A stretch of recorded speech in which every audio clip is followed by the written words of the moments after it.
amigos insurrectos, bienvenidos a una cápsula más aquí en Insurrección TV. Bienvenido, Osvaldo. Muchas gracias, amigos insurrectos. De verdad ya los extrañábamos. Un poquito nada más. El tema de hoy está muy interesante.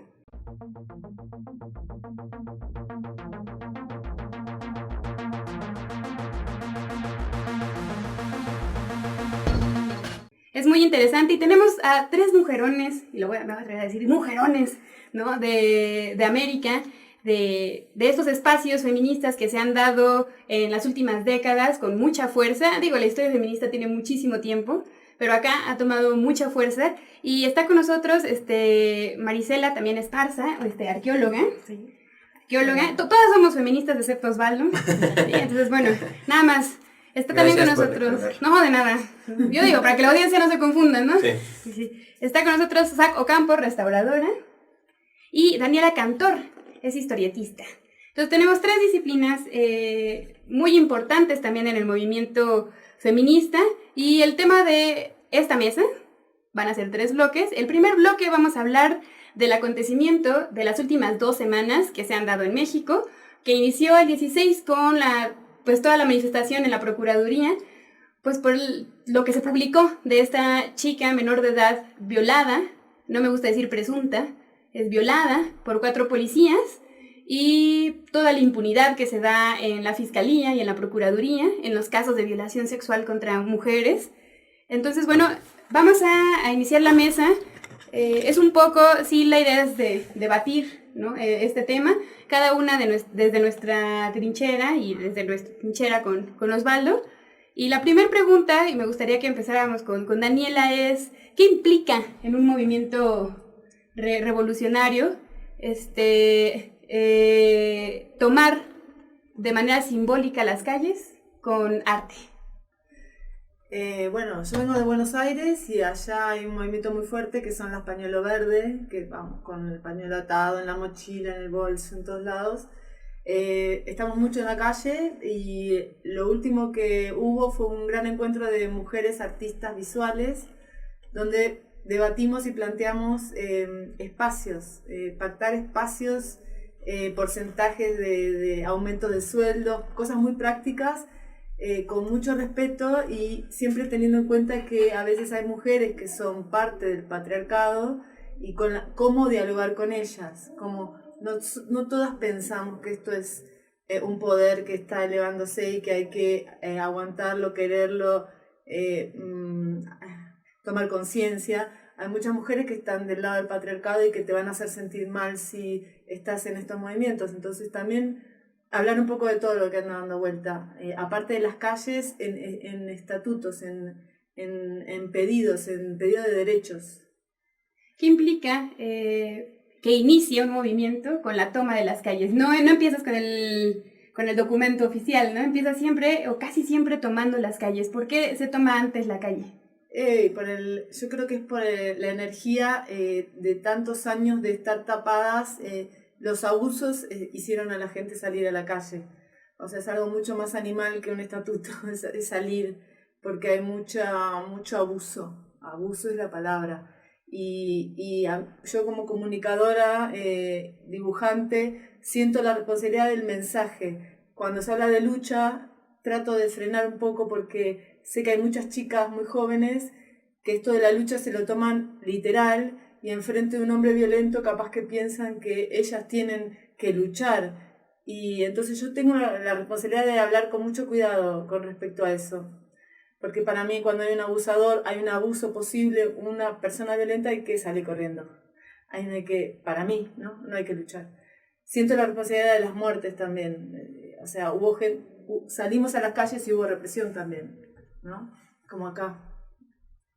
Zac, desde la disciplina de restauradora, ¿qué implicó todo este acontecimiento que se dio con la toma de monumentos en la segunda manifestación? También en la primera, ¿no? Porque la Procuraduría es un monumento político, ¿no? Si lo podemos tomar así. Tiene un discurso también y es un muro que se pone a la sociedad como un edificio simbólico que debería dar una especie de función, ¿no? ¿Qué implica en un movimiento como el feminista tomar estos espacios? Pues me parece que pues una protesta, ¿no? abierta. Ellos no respondieron con la responsabilidad con la que tenían que haber respondido, y entonces pues las mujeres deciden tomar esto como una acción poética, ¿no? Política, para denunciar y para exigirles a las autoridades que pues respondan, ¿no? De una manera responsable ante nuestros gritos de protesta, ¿no? ¿Por qué un monumento?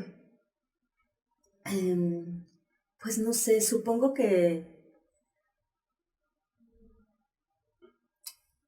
¿Me ayudas, Dina? Dina, ¿por qué un monumento? Mira, yo voy a empezar con una pregunta que a mí me hicieron, ¿no? O bueno, más bien como con un reclamo, que era, así no se hacen las cosas, ¿no? O sea, Claro. sí apoyamos la causa, sí apoyamos a las mujeres, pero así, de esa forma, no. Y entonces yo decía, ok, sí está, o sea, obviamente la violencia, agresiones, pues también no, pero entonces, ¿cuáles son las formas? ¿No? Porque de la forma en que yo lo veo, previo a estos acontecimientos, ya se había hecho durante años, y me estoy atreviendo a decir durante decenas de años, miles de formas de protestas.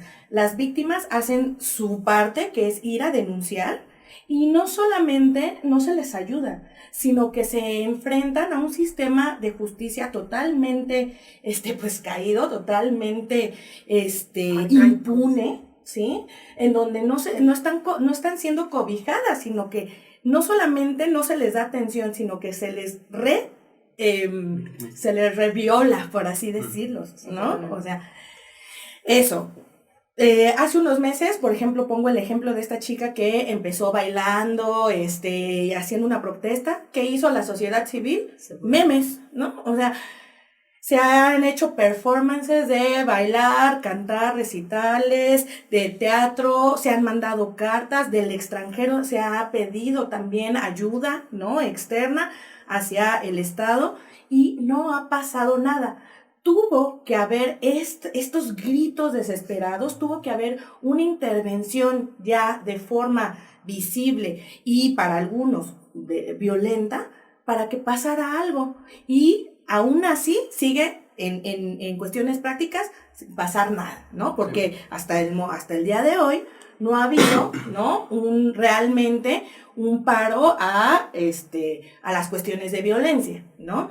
Entonces, ¿cuáles son las formas? ¿Cuál es una forma viable de que el gobierno, el Estado, las instituciones, pues atiendan las causas que tienen que atender? Entonces, creo que este tipo de manifestaciones, precisamente, contestando la pregunta, no empiezan en la calle, sino toman fuerza en la calle, porque lo demás no sirvió, porque lo demás que se hizo de la forma correcta, y lo pongo entre comillas, ¿no? En las formas no violentas o que no lastiman a ciertas partes de la sociedad, pues fueron ignoradas, ¿no? Entonces es cuando la gente ya enojada y harta, sin nada que perder, porque yo siempre he pensado que las revoluciones, y si uno se pone a revisar la historia, ¿no? De todas las revoluciones, la gente empieza a salir a la calle, a tomar a la calle cuando ya no tienen nada que perder.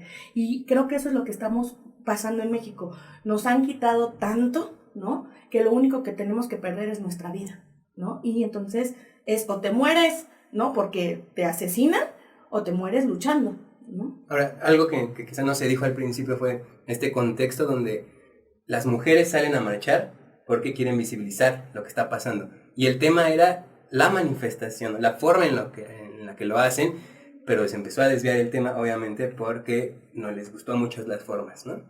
Y entonces, cuando no te gustan las formas, pasa lo que dices, ¿no? No, yo ya no apoyo así, ¿no? Yo ya no estoy con ella. Pero ese no era el tema, ¿no? El tema era la violación hacia estas chicas menores de edad. El tema era la violencia contra las mujeres.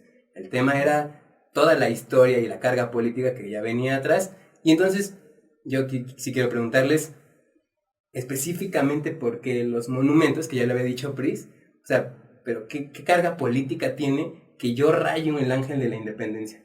Incluso, ¿por qué usar las palabras que usaron en los rayos, ¿no? En los rayones, perdón? ¿Qué palabras usaron? Bueno, muchos eran como... Aquí no hay censura. no quiero decir como mal el dato, pero sí eran como... Bueno, había una consigna muy recurrente en casos de violación, que es verga violadora a la licuadora, por ejemplo, ¿no? Policías puercos, a la cárcel. Digamos que el gran mensaje de la manifestación era no me cuidan, me violan, ¿no? Enfocado directamente a los policías. Y por supuesto había muchos más, ¿no? O sea, ya no más, ni una menos. Estado feminicida, ¿no? Etcétera, etcétera. Allá hasta juntas nos queremos también. Juntas nos queremos. Estas consignas que van desde la reconciliación y la unión hasta el mensaje directo a los violentadores. Lo que yo quería saber es por qué se vuelve loca la gente, por qué se vuelven locas las autoridades cuando les rayan sus monumentos. O sea, ¿qué significa? ¿Por qué alborotan tanto? ¿Y por qué no se alborotan cuando violan a una mujer? ¿Por qué no se alborotan cuando matan a tantas mujeres? O sea, ¿por qué sí se alborotan con el monumento? Esa es mi pregunta desde el lado, digo, de la pues porque es más fácil ignorar, ¿no? O sea, como lo han venido haciendo, o sea, desde hace gobiernos, ¿no? O sea, porque hay que resaltar algo. Este no es un problema nuevo, no es un problema que se suscitó, o sea, hace 6 meses o ayer. No, es un problema que venimos arrastrando sistemáticamente desde hace decenas de años, ¿no? Al grado... Siglos. Sí, bueno, sí, ¿no? Pero al grado de que hemos normalizado la violencia, ¿no? Entonces, ¿por qué? O sea, respondiendo a tu pregunta, ¿por qué el Estado, los medios de comunicación, la sociedad civil prefiere indignarse y prestarle atención a un daño a un monumento que en vez de que a las mujeres? Pues porque es más fácil ignorar los problemas que atacarlos, ¿no? Claro. Que tomar la responsabilidad que nos toca, porque aquí yo no le echo solamente la culpa al Estado. Es un problema que se forma de forma colectiva, sociedad civil, instituciones, Estado, ¿no? Y nadie quiere tomar su responsabilidad, por eso es más fácil ignorarlo. También otro elemento a tomar en cuenta es que un monumento, como una bandera, son símbolos institucionalizados que hay que respetar, que todos aprendimos que hay que respetar, y es como si yo tuviera algo sagrado y me meto a intervenirlo, a experimentar, a ponerle glitter, a poner mi mensaje, me lo apropio. Entonces ya no es del Estado, ya no es algo que nadie se va a meter con eso. Yo me estoy metiendo y estoy teniendo un cierto poder y una cierta rebeldía que se está notando. Entonces quizás eso es muy molesto para las autoridades, ¿no? Claro, sí. Para la gente, perfecto, sí. Para la gente, ¿no? También se indignó muchísimo. Quizás tenga que ver con esta sacralización de los monumentos, de los museos, de la cultura, pero pues en realidad... Bueno, la policía es una cosa sagrada, a veces no me cuidan. Sí, me violan. Sí, y más en México, creo, desconozco, por ejemplo, el caso en Argentina, pero en México sí estamos, o sea, sí hay este discurso nacionalista que nos han metido desde, ¿no? O sea, digo, desde antes de Benito Juárez ya venía este discurso primero, ¿no? Claro. nacionalista de monumentos, de constantemente recordarnos nuestra historia oficial, ¿no? A través de algo palpable, algo visible y algo con los que los mexicanos pues nos congregamos y nos identificamos como mexicanos, ¿no? Y aquí viene una gran pregunta que a mí, o sea, digo, yo cuando fui invitada a este colectivo, a mí me encantó porque es como el sueño dorado de todos los arqueólogos, ¿no? Que la gente se preocupe por el patrimonio. Entonces yo dije, wow, ¿no? O sea, ahora, de repente, a todo el mundo, a todos los mexicanos que les valía gorro los monumentos, que les vale gorro la historia, la escuela, la educación, ahora ya resulta que a todo el mundo le gustan los monumentos y yo dije, wow, es el sueño pues guajiro de todos los arqueólogos, ¿no? A ver si ya nos pagan mejor. No, a ver si ya nos pagan, a ver si van más a los museos, si van si más se a los preocupan por la historia, ¿no? Si le exigen a las instituciones que realmente pues no haya una destrucción, ¿no? Porque digo, se habla mucho del monumento y del Ángel de la Independencia, pero nadie está hablando de lo que está pasando en Tajín o de las destrucciones sistemáticas de los sitios arqueológicos por la industria de levantamiento de casas, ¿no? O de proyectos, ¿no? De casas.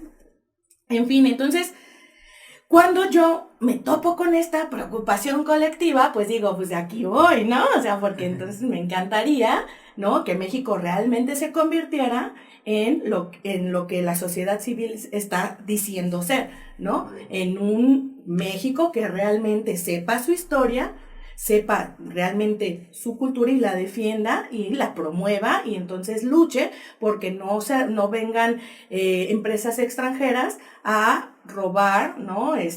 Ni, por ejemplo, las apropiaciones, estas ideas, ¿no? En cuanto a vestimenta, ¿no? Que son casos muy sonados en donde, por ejemplo, Carolina Herrera, no sé, la verdad soy muy mala en esas cuestiones de marcas, ¿no? Pero en donde estas marcas se están apropiando de una cultura, de íconos de ropa para su beneficio, ¿no? Y nada para las autoras, ¿no? De estas ideas. Y con los monumentos pasa lo mismo. Entonces, es por eso que llego a Restauradoras con Glitter y comulgo mucho con estas ideas.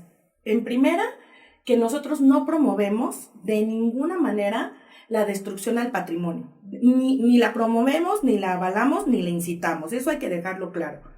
Pero entendemos la necesidad del pueblo de llegar de que tenga estos alcances para ser escuchados.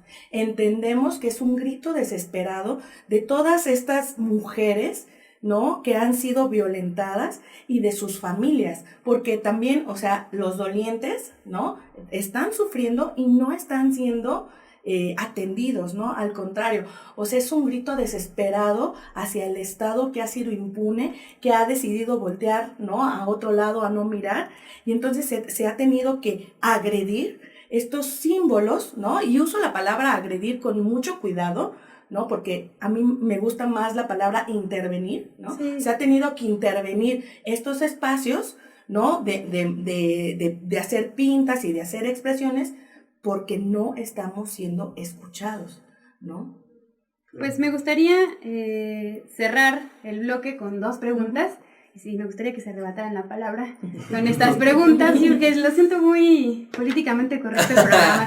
Y esto no me siento en mi programa, ¿por qué todo es tan políticamente correcto? Vamos a desordenarnos un poco y me gustaría decirles, o preguntarles más bien, ¿cuáles son las prioridades? Todas somos feministas, Osvaldo está en un proceso de deconstrucción, pero las que nos levantamos como feministas lo hacemos por algo. ¿Cuáles son las prioridades de la sociedad que nos ha hecho levantarnos como feministas? ¿Puedo decir yo? Sí, no, piden permiso, por favor. Pero ustedes saben algo que sigue siendo tranquilo, o sea, a mí me da bronca que el mundo no se da cuenta del poder que tenemos las mujeres en conciencia, en ese poder pasivo que tenemos, que podría hacer que el hombre se pusiera en un lugar mucho más cómodo que el que tiene. A mí me da bronca que no funcione bien la sociedad.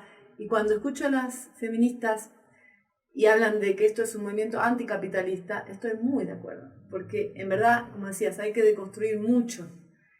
Lo que me revela mucho es que tenemos la respuesta en la punta de la lengua y el hombre está pensando que la tiene él y se está volviendo loco y nosotros ya lo sabemos. Porque es verdad que tenemos un poder, perdón, ¿no? Pero yo lo noto superior, no sé, superior o muy grosso, nosotros nos podemos, juntas podemos hacer muchas cosas. Y está como obviado ese poder. Eso es lo que me revela a mí. Pero bueno, no sé. A mí me parece que uno de los puntos medulares para poder alzarnos es la educación. Desde niños, ¿no? Necesitamos reconstruirnos como sociedad desde tempranas edades para poder entendernos, defendernos, aliarnos, ¿no? Y construir un movimiento feminista lo suficientemente fuerte. Educación. Educación creo que es la palabra clave. ¿No es suficientemente fuerte? Nos han callado. Nos siguen callando. Y para muestra basta un botón, ¿no? Nos levantamos y ¿qué hace la sociedad? Nos sigue reprobando. Cálmense, no es para tanto. ¿Qué no es para tanto? ¿Qué tenemos que hacer? Sí, pues eso, ¿no? O sea, seguir en la lucha, cada quien desde su trinchera. Obviamente yo entiendo, ¿no?, que en una sociedad como tan machista como la que es México va a ser difícil, pero sí creo que poco a poco se han ido cambiando cosas para bien y que a nosotras nos toca en este momento pues darle voz, ¿no?, a estas mujeres y que pues bueno, si nos toca desde el punto de vista académico, ¿no?, sí defender, por ejemplo, de nuestra postura, ¿no?, como como estudiosas de el patrimonio, decir, oigan, sí, el patrimonio es bien importante, las paredes son bien importantes, pero nunca más importantes que la vida de las mujeres. ¿Por qué una pared es importante? Porque de alguna manera, mira, las paredes y los monumentos siempre están en constante resignificación. Y eso hay que entenderlo. Yo siempre a mis alumnos siempre les planteo, o sea, una pregunta que a la vez son dos. ¿Qué es? O sea, ¿el monumento es el que le está dando significado a las personas? ¿O las personas son las que le están dando el significado al monumento? ¿No? Partiendo de ahí, entonces es cuando cada quien toma una postura, ¿no? Ahora bien, del modo en que yo lo veo, la sociedad que somos nosotros ahorita no somos los mismos que hace 10 años, que hace 20, que hace 50, que hace 100, que hace 500, ¿no? En especial, ¿no?, el Ángel de la Independencia, para empezar, ese ni siquiera es su nombre, ¿no? O sea, digamos que Ángel de la Independencia es su apodo. Ya el que le llamemos así es una apropiación del patrimonio, ¿no? Esta es la columna de la Independencia con la victoria alada. Ahora, el Ángel de la Independencia, mal llamado Ángel de la Independencia, se hace en un momento de la historia que lo manda a hacer Porfirio Díaz, por ahí del año de 1910, para conmemorar la independencia de México. Un año después, cuando se empieza la revolución ya maderista, Madero toma este mismo símbolo que Porfirio Díaz manda hacer en contra de Porfirio Díaz. Y al término de la revolución, ¿no?, o sea, ya, bueno, Carranza y hasta el último ya, por ejemplo, Lázaro Cárdenas, que bueno, ya es como de la cola que dejó, ¿no?, la revolución, retoman este símbolo y le dan diferentes significados. Ahora, aquí es la pregunta, ¿cuál es la percepción que nosotros hoy en día tenemos de ese símbolo? ¿Es la misma que tenía Carranza, que la misma que tenía Madero, que es la misma que tenía Porfirio? ¿Cuáles son los valores que ahora el Estado le está dando a ese monumento para resaltar, ¿no? Los monumentos están estáticos, pero su historia es dinámica y eso hay que entenderlo muy bien. Los monumentos son testigos, pero a la vez son voceros de lo que está pasando la sociedad que lo está significando hoy. Y hoy lo que está diciendo la victoria alada es, ¿saben qué? Paren el mundo, nos están matando, nos están violando, y esta violación y esta violentación viene directamente del Estado, así que Estado, haz algo. Y pues la verdad es algo que nadie quiere escuchar, pero pues hagan su chamba, ¿no? Eso es lo que está diciendo la victoria alada en estos momentos. Como hace un año, ¿no?, hace 2, también decía, nos faltan 43, ¿no? Hace más tiempo decía, mataron a 39 bebés quemados, ¿no? Y también, no solamente para la protesta, porque también cuando gana la selección o cuando gana el Canelo, ¿no?, Álvarez, ¿no?, vas y celebras en el Ángel. Entonces, vemos que el Ángel está fungiendo, o sea, está vivo y conviviendo con la sociedad, ¿no? Tanto para lo bueno como para lo malo. Entonces, no podemos, o sea, no hay un daño selectivo, no porque cuando celebramos una victoria, entonces el daño sí está bien, pero en este caso, como es protesta, el daño está mal. Sí. Cerremos este bloque diciendo, y vamos a hablar, ahorita lo vamos a retomar en el siguiente, que estamos en una sociedad capitalista y que el capitalismo tiene una base en la propiedad privada.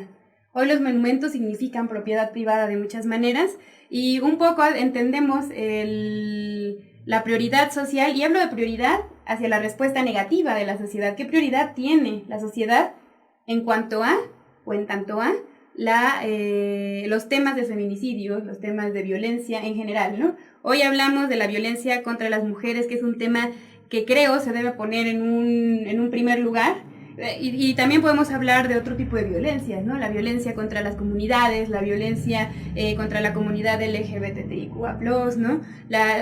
Bueno, violencias podemos hablar muchísimo porque vivimos en un estado violento. Y uno de sus grandes pilares para mantenerse como se mantiene es la violencia. Y bueno, entonces vamos a cerrar esto. No olviden sintonizar el siguiente bloque. El siguiente bloque aquí mismo, Sí. en www.bigbangmexico.com.